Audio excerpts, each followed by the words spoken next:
7 siècles de secrets vont vous être révélés ce soir.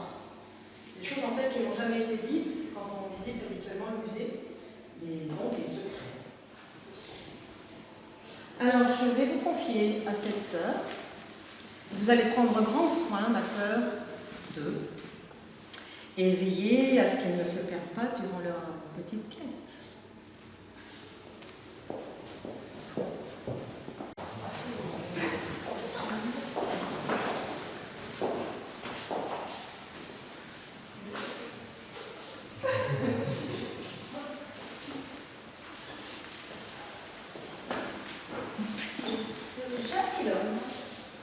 N'a pas très bien fait sa balance. Veuillez reprendre votre référence, ce gentilhomme. Ce gentilhomme, Gentilhomme au deuxième ici. rang. Ici. Moi j'avais vu le gentilhomme au deuxième rang. Donc, pied droit, voilà. Mais comme vous avez la petite robe, vous pouvez. Voilà. Alors, l'autre, c'est ici, les hommes. Maintenant, on ne s'agenouille pas, on met les pieds joints. Un bras devant, un bras derrière, et on se ploie. Dans ce testament, elle consacre la création d'un collège au sein de son hôtel parisien, devenu le collège de Laval, et la fondation de cet hôtel-dieu pour l'accueil et le soin des membres souffrant du Christ, ici, à Château-Thierry.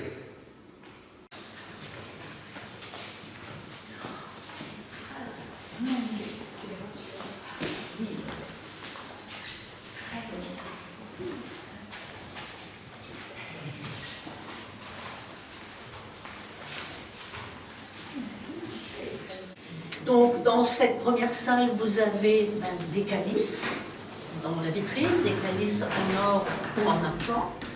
Vous avez 1, 2, 3, vous allez me dire tapisserie, ce sont ce qu'on appelle des antépédias.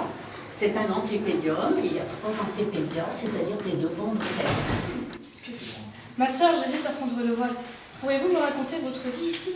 Mon enfant, sachez que nous ne sommes pas un ordre contemplatif. Nous aidons les autres. Et de plus, notre devoir envers les pauvres et les malades remplissent nos journées. Cela étant, certaines de nos sœurs Augustines occupent certaines fonctions spécifiques. Il y a par exemple la bouticaresse, la sœur économe, la sœur fleuriste et évidemment celle qui s'occupe de la cuisine. Ici, le travail n'est pas de tout repos. Nous nous réveillons à 5h30 du matin en été et 6h en hiver. Sans oublier que nous prions plusieurs fois par jour pour le salut de nos malades. Cela doit être fatigant. Et pourquoi ne portez-vous pas le même voile? Isidore n'est pas encore tout à fait une sœur Augustine, mais dans très peu de temps, elle professera ses vœux et deviendra une Augustine. Durant 3 ans, elle était novice, mais après, lors d'une cérémonie, elle entrera dans les ordres.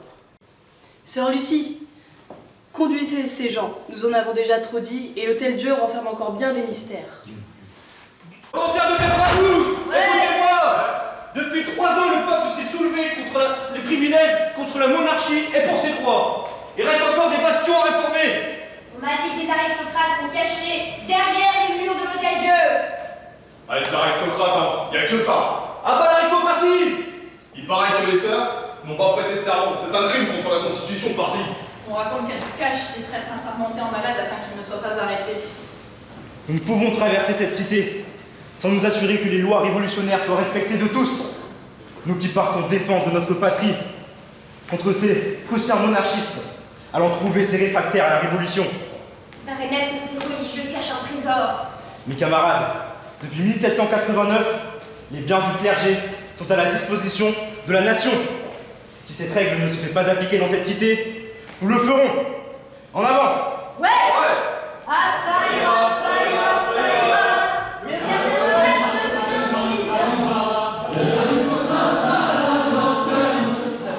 Je suis le docteur Lallemand, le docteur de ces hospices civils, et je vous présente ici Louise, mon assistante. Vous arrivez juste à temps, j'allais commencer ma conférence. Tout d'abord, il faut savoir que l'Hôtel-Dieu a eu comme bienfaiteur monsieur et madame Stoppa. D'ailleurs, que vous pouvez voir sur le tableau. Je vous en prie, Louise. Qui était peint, vous connaissez peut-être, par Nicolas de l'Argilière. Madame Stoppin est décédée en 1694, alors que son mari est décédé en 1701. Mais tous deux ont émis le souhait d'être enterrés ici, à l'Hôtel-Dieu, sous la chapelle Sainte-Claire.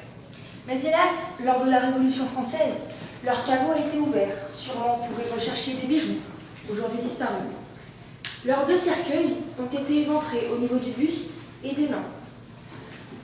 C'est alors que la Société historique et archéologique de la ville de Château-Thierry a demandé à la commission administrative de ces hospices de pouvoir accéder à ces caveaux. Je fus donc missionnée pour aller examiner de plus près ces ossements. Ce qui a permis de découvrir qu'il s'agissait d'un autre squelette, celui d'une femme, simplement inhumée dans un cercueil en bois dont il ne restait que quelques ferrures. Évidemment, ce cercueil avait échappé aux actes de vandalisme. Il ne s'agissait que de Anne de la Bretonnière. Et oui, Anne de la Bretonnière qui a été identifiée grâce aux débris de ses vêtements religieux et surtout à la base du cou. Merci, docteur. Je vous en prie, Louise. Messieurs, dames, je vous invite, je vous prie même de suivre cette sœur qui vous guidera à travers les mystères du temps et de l'Hôtel-Dieu. Bonne continuation, messieurs, dames. Je viens d'arriver en auto. Ici même à l'Hôtel-Dieu, la situation est indescriptible. L'établissement a été complètement pillé et criblé d'obus. Des toitures ont disparu, les greniers, la communauté, la cave de la pharmacie a subi des horreurs. De loin, j'aperçois une formation militaire sanitaire qui est en train de détruire le matériel de l'Hôtel-Dieu. Je m'approche. Mais qui sont ces soldats? De quelle nationalité?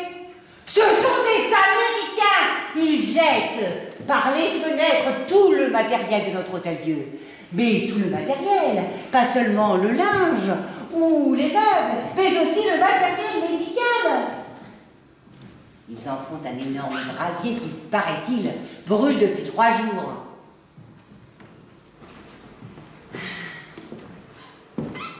Qu'est-ce qu'il y a dans ces caisses? Des armes? Une bombe à retardement? Des documents?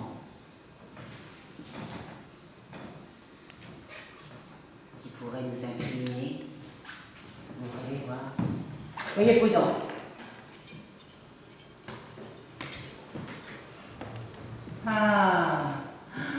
À notre grande surprise, les Allemands les avaient remplis de vents d'hôtels et d'habits Serdetto et d'autres objets que nous n'avions pas encore mis à l'abri dans les caves du château de Pierre.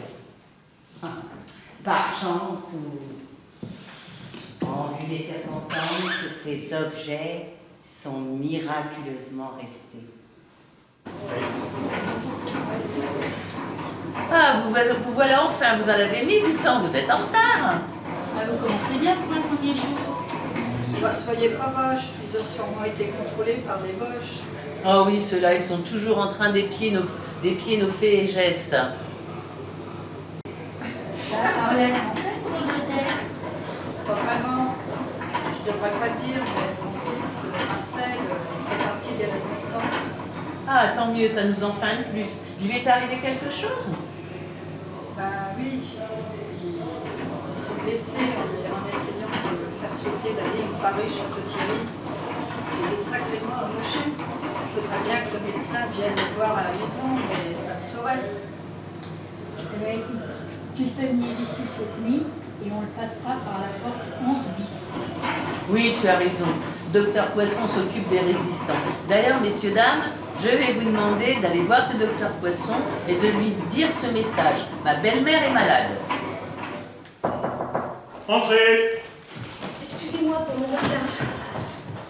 Un officier nazi m'a retenu après l'opération de l'un de ses hommes.